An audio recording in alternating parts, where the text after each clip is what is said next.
The content on this channel is for informational and educational purposes only. Please contact a professional when it comes to your financial needs. I hate scammers of any kind, especially when it comes to trying to build generational wealth. One of the things I want us to do this year in 2026 is avoid five particular types of scams, ways that you are getting money just pulled out of your pocket by people who are very charismatic and throw smiles on every sentence. Let me just show you the five that I'm talking about so we can avoid them together right here, right now on the Ujamaa network. First financial trap I want you to avoid this year is meme coin hype. Do yourself a favor, bow out.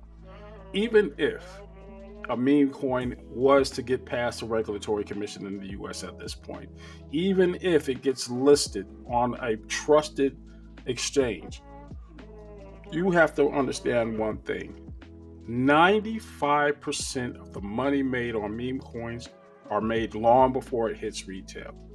What you are doing is banking whatever money you put on as a way to make money in the short term. No long term investments. You're just sitting up there trying to see if you can get somebody else. These are rug pulls. These are just trash investments. I don't like them. I never have. I took some chances on Doge because it was still mineable, but it is still a meme coin. It has no earthly potential, not mathematically, of ever hitting $1, $2 at the current amount of volume that it has. There's just not enough money in the world to get to that point. You got to use some common sense. That is one of the biggest ones. Just fall back off of the hype. I don't care how charismatic the speaker might sound. If you don't know what a white paper is on any one of these cryptocurrencies, leave it alone. Just flat out leave it alone. Stick to some traditional coins. I'm sticking with XRP because there are fundamentals behind it. I'm sticking to Bitcoin because it's the OG and there's wealth behind it. I'm sticking to Doge, even Doge. Why? Because it's still mineable. It's one of the few coins that are still mineable, and some of that technology is being integrated into different payment platforms. That's what I'm looking for. Which one of those cryptocurrency projects are integrated or going to be integrated into somebody's supply chain or the way they transact money? That's the governing factor. Anything else is you losing money. The biggest drain on my personal income, my investment money, that's that residual money after I pay all my bills. Where was it going? It was going into subscription services. There is such a markup on what we pay a little bit at a time. By the time you add up all your subscriptions at the end of the month or at the end of the year, how many hundreds, if not thousands of dollars did you spend on subscriptions in 2025? One of the things I did at the beginning of this year was put together a budget, and I actually added it up, just my television subscriptions with Netflix, Disney Plus, Hulu. All of those platforms went up in price for the same service.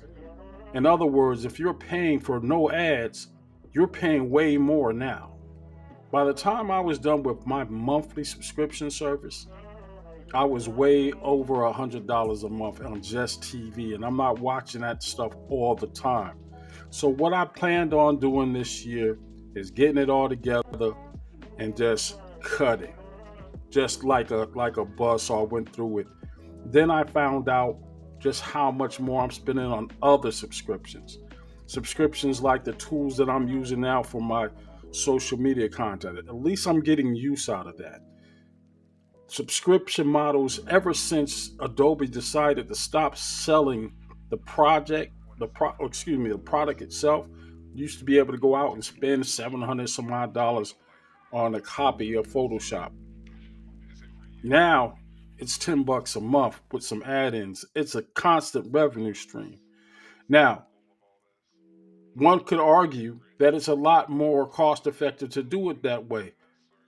Cool, especially if you're using it. So I have nothing against subscriptions in themselves. But when you really do the math and Yeah, it's only $10 for me. But how about the thousands of other people, millions of other people who are using subscription based platforms to drain that much money out of your pocket and then everything is a subscription? You just have to watch every dime at this point in time. And it doesn't end there. There are subscriptions you probably have on your phone right now that you're just paying for and you don't even know. You may have used this one feature on a meme or something and you're getting hit $4 to $7 a month on a gag reel basically. If it's not adding income or pertaining to your health, look twice before you purchase it. It's just one of those things where you get it as a novelty and then the next thing you know, you down $20, $30 out of your investment funds because you had a wild hair and decided you were going to pay for some service that you thought wasn't reoccurring. Then you get that statement, you're seeing you're losing hundreds of dollars a year in just phone app services. Be careful, watch out. Let's talk about avoiding influencer blueprint traps. To me, this is the new Uber. Doing social media podcasts like this, I've got no problem with it. But when you are starting to buy into the hype and everybody has an opinion, and opinions are like buttholes. Everyone got one and they all stink. That's the one thing that I want you to kind of keep in mind. There's such a thing as oversaturation. At one point in time during my Uber journey, while I was really out there grinding, risking my health during COVID, just in order to make ends meet because I was going through some stuff. There's nothing wrong with hustling. Absolutely nothing wrong with hustling. But there comes a tipping point. And what happened with Uber is the fares started getting a little bit more competitive. The rules got a little bit more harder to deal with, and the customers. Lord, their sense of entitlement is the key factor that kept me out of that loop for as long as I've been out of it. Still have an active account, but it's one of those things that I watched evolved into what it is now. Same thing is happening right now with social media on these podcasts. We're spending hundreds of dollars because we're starting to make a couple of dollars every now and again. And if you get real popular, you're definitely going to make some money. It can get your voice out, but the business model is tainted. What do I mean tainted? Most of what it is sucker shit, straight up sucker shit. You're talking about other people. You keeping mess going. That is not a Gen X thing. We don't get down like that. And when I see it, I look at it like, well, I'm absorbing this stuff, right? I'm taking this stuff in. This is gossip. Geez, didn't gossip back in the day. Why am I listening to this? And before I know it, I'm following guys. That's all they do. Cut it. Cut it. If you have something to add, I try to inform and educate. And if you're not educating and informing, or it's not putting money in your pocket, why deal with it? Why deal with it? It's just one thing that I do not get down with. I do not get jiggy with the gossip now. Dipping back into crypto for this next one. It's about keeping your money off of those exchanges. Now, as much as I promote centralized exchanges like Coinbase and Uphold and the like, I don't want you keeping your cryptocurrency on those exchanges. It's subject to different volatility risk. You're subject to those accounts and assets being frozen during volatility times. And most importantly, the thing that always gets us, especially if you went back to those meme coins I was talking about earlier, delistings happen. And the next thing you know, whatever money you put in those things, even before the rug gets pulled out of you, they're delisted and you haven't checked in on them. Just save yourself the headache. Number one, by not falling into those kind of scams. But number two, get yourself a hardware wallet because you're just as likely or unlikely to cash out on a hardware wallet when that coin gets delisted and you have to go through other means to try to pull those cryptocurrency coins off.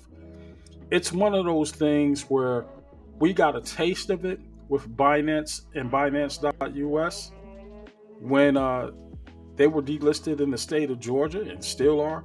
You can't make any purchases. And at this point, I can't pull any crypto that I had on that exchange off. Fortunately, I heeded my own advice and moved it to a hardware wallet and used USDC. Cool. I've got dollars. It's not growing, but I didn't lose any. So make sure you are avoiding that particular trap at all costs. Last and certainly not least, I want you to stay away from bums. Bums on the internet. That's what I said. I meant it too. And a bum is anybody who is promoting a class on how you can do something that you're already doing, but they've got the magic words or the magic keys or the shortcuts and all this mess to get you to buy into their product, which is selling instructions instead of having that information ready for yourself. What can you do instead of that? You could do your own research. These people who get on these internet sites and tell you all the magic tricks, they didn't start off by paying classes. No, they didn't. They get out and did the work just like you need to get out and do the work. Don't play with them. Watch what people do. You'll be surprised how much you can learn by just absorbing knowledge from people and doing the things that you're seeing. Now, some of the stuff they're not going to tell you. You're going to have to experience it, and experience is the best teacher. I will never plunk down a dime on somebody else's word of mouth and wager that against my own work ethic and study ethic. Sure, there may be some pitfalls of doing it this way, but one thing's for sure, I'm not going to get ripped off and let you take money out of my pocket to tell me something that I could have found out for myself. I don't like it. I think you're a bum for doing stuff like that. If you fall into the trap, you are so desperate. That's what they're paying, preying on for you to pay them to remove that desperation.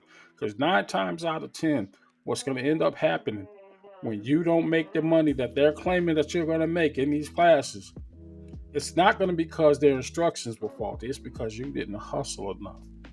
It all goes back to that hustle. Get your hustle up and keep your money in your pocket. And that's just keeping it a buck. I'm going to talk to you later.